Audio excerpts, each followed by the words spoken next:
Estamos aqui novamente na casa de Maurício para a leitura e comentário do Evangelho segundo o Espiritismo. E com essa finalidade, nós elevamos nosso pensamento pedindo a autorização da cúpula da casa, pedindo a proteção dos mentores desta casa e dos nossos protetores, para que o que aqui for falado seja realmente o que precisa ser ouvido por nós encarnados e os desencarnados que nos acompanham. Então, para dar início, nós faremos uma prece dizendo: Pai nosso que estais no céu, santificado seja o vosso nome. Venha a nós o vosso reino. Seja feita a vossa vontade, assim na terra como no céu. O pão nosso de cada dia, dai-nos hoje.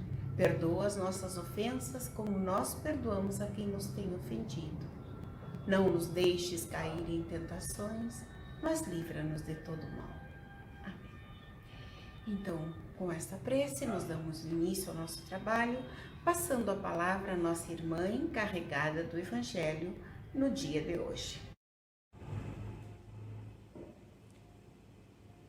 Do Evangelho segundo o Espiritismo, capítulo 8, Bem-aventurados os puros de coração. Itens 5, 6 e 7. Pecado por pensamento, adultério.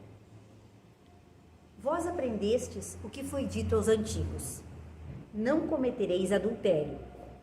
Mas eu vos digo que qualquer um que tiver olhado para uma mulher cobiçando-a, já em seu coração cometeu adultério. Mateus, capítulo 5, versículos 27 e 28. A palavra adultério não deve ser entendida aqui no sentido que lhe é próprio, mas sim num sentido muito mais geral. Jesus empregou-a muitas vezes com um sentido mais amplo, se referindo ao mal, ao pecado e todo e qualquer mau pensamento, como ocorre, por exemplo, nesta passagem. Porque, se alguém se envergonhar de mim e de minhas palavras dentre esta geração adúltera e pecadora, o Filho do Homem também se envergonhará dele, quando vier acompanhado dos santos anjos na glória de seu Pai. Marcos, capítulo 8, versículo 38. A verdadeira pureza não está apenas nos atos, mas está também no pensamento. Pois aquele que tem puro coração nem mesmo pensa no mal. Foi o que Jesus quis dizer ao condenar o pecado, mesmo em pensamento, porque é um sinal de impureza.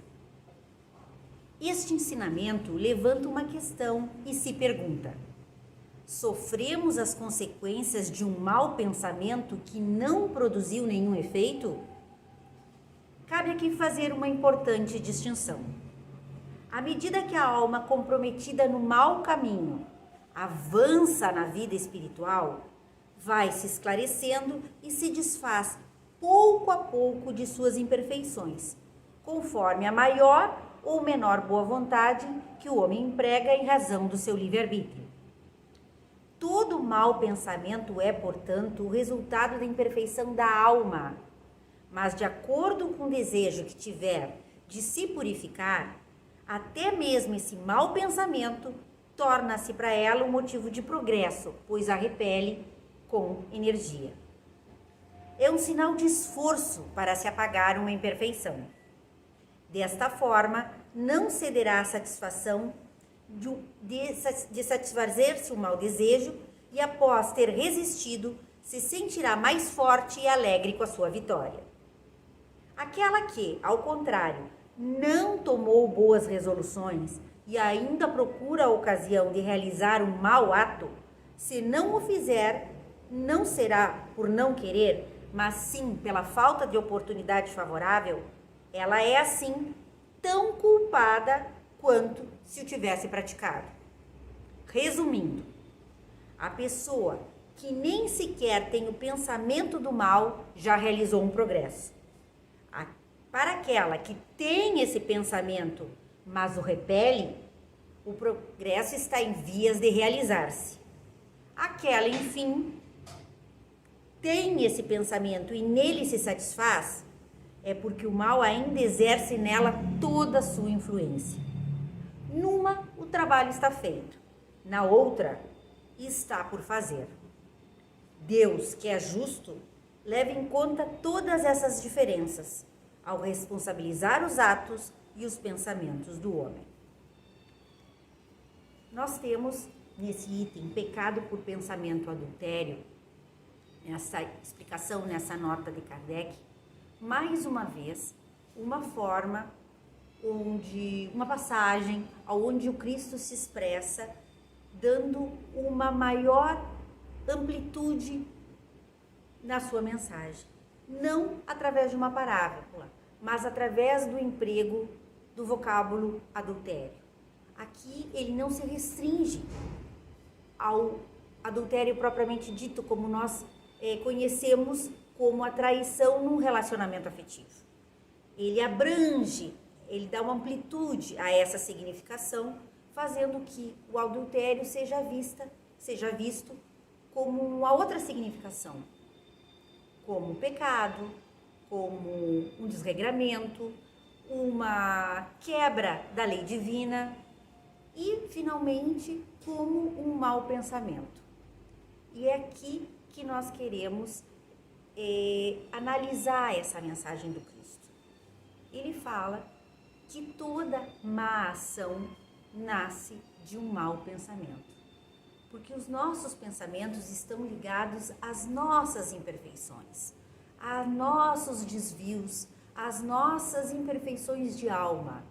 Então, é necessário que nós já tenhamos essa compreensão que todo mau ato, que toda má conduta se inicia num mau pensamento, no ato de pensar de uma forma negativa. E aí é que ele se refere à pureza de coração, a pureza de coração, a pureza de pensamentos, a pureza de intenções. Então, o Cristo já nos falava lá há 2000 anos atrás que é necessário que nós tenhamos essa clareza, que nós consigamos identificar no íntimo da nossa alma, da nossa consciência, a origem do mal e que nós façamos com que esse mal seja estanque nessa origem. Se nós ainda vibramos nessa sintonia, se nós ainda estamos ao longo da nossa caminhada de espírito imortal, sequelas das nossas más atitudes, é necessário que agora, com a compreensão e com os tempos que nós vivemos, que nós saibamos identificar essas más tendências no nosso espírito, que se manifestam através do nosso pensamento, e que possamos, de uma maneira clara e objetiva, fazer com que na origem esse pensamento não seja uma corrente de outros pensamentos e que não leve ao mal agir. Nós somos consequências, nós nos sintonizamos na frequência que nós pensamos. No livro Instruções Psicofônicas, que foi uma obra de 1945, nós temos o espírito Lourenço Prado já falando sobre o mentalismo, que seria a forma de nós cuidarmos da nossa forma de pensar. Lá atrás ele já falava. Hoje, com o avanço da ciência, com os estudos e com o aprofundamento, nós sabemos que pensamento é ação e que a energia que nós vibramos, nós vamos nos sintonizar. Então, que nós usemos essa pureza de pensamento, que sejamos puros de coração e possamos pautar os nossos atos em pensamentos, se não completamente puros, mas pensamentos baseados no Evangelho.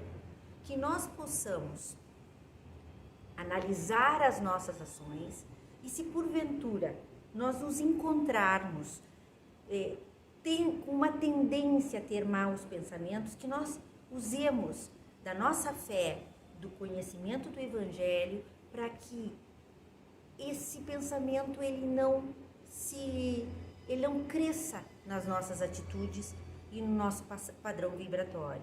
como muito bem diz aqui, nós estamos numa fase que nós ainda temos muito a depurar no nosso íntimo. Mas, se porventura esse pensamento vir a se manifestar, cada um ao seu modo, através do seu autoconhecimento, que nós façamos um esforço, nos liguemos à espiritualidade através da oração, usemos o nosso crivo, a nossa fé raciocinada e analisemos se aquele pensamento é um pensamento que vai gerar uma ação, uma boa ação em relação a nós mesmos, ao nosso próximo. E se porventura, através dessa consciência, desse crivo da razão, nós nos dermos conta que aquele pensamento é um pensamento negativo, que é um pensamento não positivo, que nós mudemos a faixa de frequência, troquemos por um pensamento positivo. Seja ele da forma, seja do canal que nós encontremos para que isso seja feito, através de uma leitura edificante, através da troca de um pensamento negativo por um pensamento positivo, através da nossa religação, através da oração, através de uma conversa edificante, de uma vivência com pessoas que nos agreguem, que nos melhorem, que nos ajudem a tirar o melhor de nós. Que nós façamos esse esforço. Nesse momento, nós já teremos o reconhecimento por esse esforço. E vai ser o primeiro passo para que nessa nossa escala evolutiva cheguemos a um dia a pensarmos positivamente.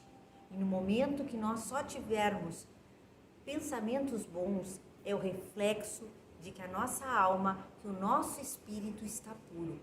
É a essa pureza que o Cristo se refere. Que nós tenhamos bons pensamentos. Nessa mesma obra, Instruções Psicofônicas, o Espírito Lourenço nos fala que a felicidade é um pensamento em harmonia e que a doença é o pensamento em desarmonia. Então, que a partir de hoje, a partir desse momento, que as nossas reflexões, que as nossas ações sejam baseadas em pensamentos o mais puro possíveis, que nós tenhamos esse discernimento nas pequenas atitudes do nosso dia, porque somente através dessa boa vontade nós já estaremos sendo auxiliados e já estaremos sendo reconhecidos, porque como muito bem diz a última frase desta mensagem, Deus que é justo leva em conta todas essas diferenças ao responsabilizar os atos e os pensamentos do homem. Que nós sejamos esse homem, que o trabalho já está sendo feito, que o trabalho tem que ele venha a ser, ele está a se realizar, que nós não sejamos mais aquele homem que tem tudo a fazer. E seremos um dia aquele cujo trabalho já está pronto. Então, que a nossa faixa mental, que nossos pensamentos sejam, a partir de hoje, a partir dessa reflexão, puros, para que nós sejamos um dia os legítimos puros de coração. Que assim seja. Agradecemos então a nossa irmã que fez a leitura, o comentário, pedindo que essa explicação chegue a todos, encarnados e desencarnados. E neste momento em que estamos encerrando o trabalho, pedimos por nós e por todos aqueles que nos acompanham, pelos irmãos que estão sofrendo, pelos irmãos que estão privados da liberdade, seja essa liberdade física ou espiritual, mas que todos possam receber a palavra, o consolo, a luz e possam sair desta situação melhor do que quando nela ingressaram. Pedimos que Maria, nossa doce mãe, nos envolva com seu manto de luz para que a nossa caminhada seja mais leve, mais clara, mais precisa. Ave Maria, cheia de graça, o Senhor é convosco. Bendita sois vós entre as mulheres, bendito é o fruto de vosso ventre, Jesus.